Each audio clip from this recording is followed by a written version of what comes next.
So tell me, what brings you in today?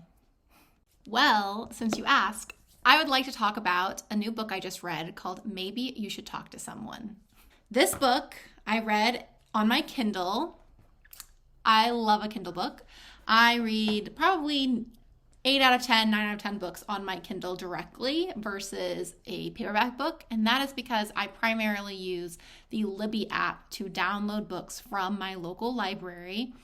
And if I'm being honest, a couple other people's local libraries as well, so that I can read directly on my Kindle without having to purchase from an Amazon or get myself to a Barnes & Noble. When I do purchase books, I do try to buy local or used. I have a few favorite used bookstores and thrifting places, and also I'll borrow from friends. But for the most part, I'm a solid library girly, and I love a Kindle book. Maybe You Should Talk to Someone is a book that I read about a month ago.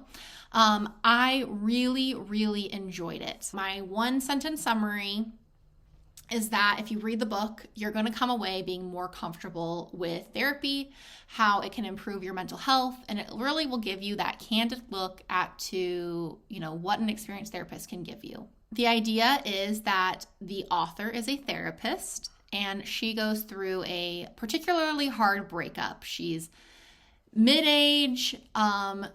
She thought this was going to be the man for her, and she's having a significant amount of trouble coping. And so she, even though she is a therapist, she enlists the help of another therapist. And throughout the book, she not only talks about her experience with her therapist, Wendell, but also she highlights a couple of the patients that she sees herself. One is a narcissist who is, in her words, an asshole. And that has a big reveal at some point. Another is a woman who is struggling through a very negative diagnosis. She will, she knows that she's going to pass away. And so they sort of have this whole relationship in regards to how do you deal with that? And then the third patient that I can remember is a much older woman who sort of had a very bad life, one that led her to be not the best or most present mother and had negative consequences on her kids. And because of that guilt, I think she really is just pushing everyone away. And so through the course of their therapy, Lori, the therapist, helps kind of improve those situations, or at least helps where she can.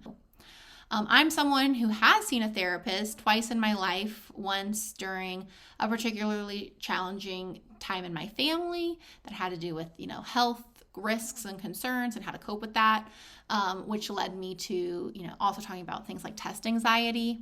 And then again, about 10 years later, when I myself went through a transition period in my early 20s where I was kind of ending that collegiate relationship, when you're young and very impressionable and you just think that like everything's going to work out, how do you kind of transition from college into, your early 20s and working in new relationships? And I found myself really kind of unable to get my thoughts to stop like running away with themselves. And it was just leading me to just be a little unhappy. So I saw a therapist for about a year at that point. And I'm very lucky to have done that because it really helped me walk away with so many great tools for dealing with my anxiety. And something that my therapist taught me that even all these years later, I still remember is the concept that you should not should on yourself. Basically that idea of like, well, should have done this, things should have gone that way. If I had handled this differently, then, things should have been different. And really like how detrimental that is, and how that there are ways to be much kinder to yourself. One exercise we did together was, projecting my situation onto a friend. Would I have the same like mental, like internal story for that friend that I was having on myself? And being the, empathetic, kind, wonderful person that I am, no, I do think empathy is one of my stronger skills. I would not say these things to her, certainly not out loud. Maybe I would wish that she had made different choices, or that things were working, better, that she was more happy, but I certainly would not put all the blame onto her or, have super negative like thought cycles on that person. So yeah, don't shit on yourself. So that was my takeaway from therapy. And what I took away from this book is that there's really so much to be gained by working with an experienced therapist. Now, to get into the writing of the book and, was it a good story? Did it move fast? Did I enjoy it? Yes, yes, and yes. I thought Lori's, ability to capture who she was, what she was experiencing in therapy, her own internal monologue when she was in therapy herself and when she was being the therapist in her practice was brilliant. I am not a therapist, so I can't confirm or deny that this is really the way all therapists work.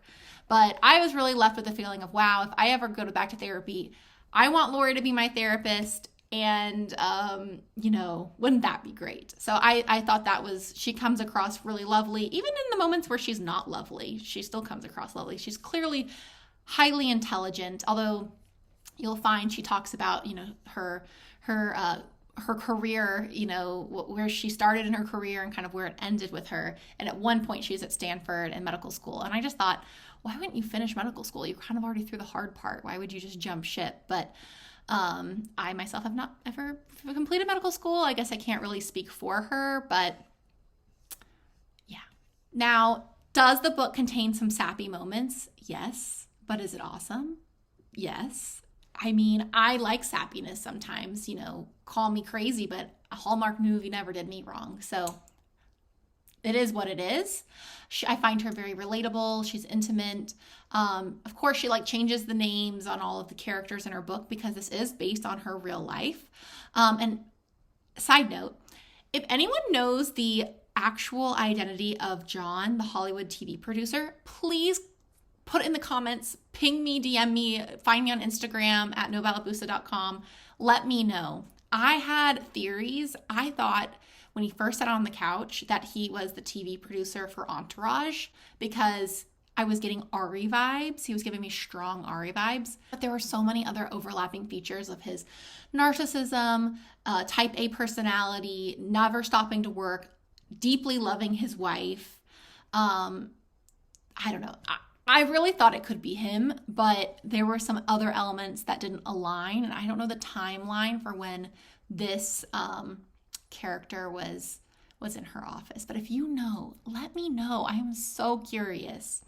Should you read Maybe You Should Talk to Someone, a therapist, her therapist, and Our Lives Revealed? I would say yes. And I think many would agree with me. It has a 4.37 out of 5 stars on Goodreads with over almost 190,000 ratings. So this is a very popular book. I myself have had it brought up in conversation twice since reading it. Once I mentioned to my mom, oh, I just read this book, da-da-da-da. She's like, oh, I loved that book. Don't you think Lori would be the best friend?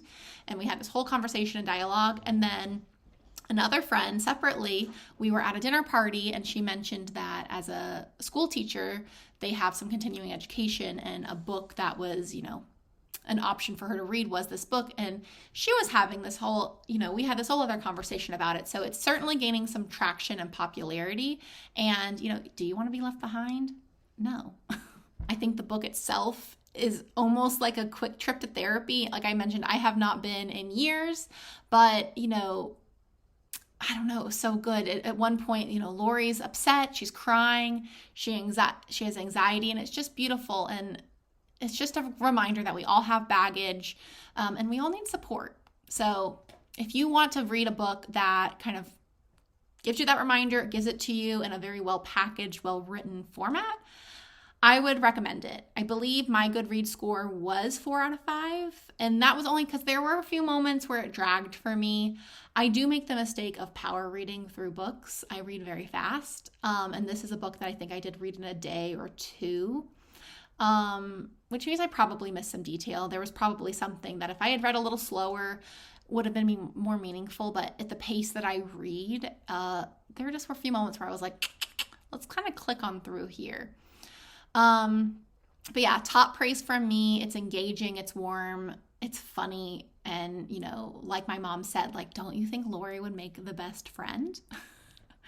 So I hope you enjoyed this book review. This is something that I want to do moving forward.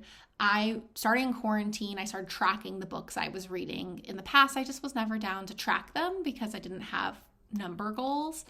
But in the past, year and a half, 2 years, I've read upwards of 120 or 130 books.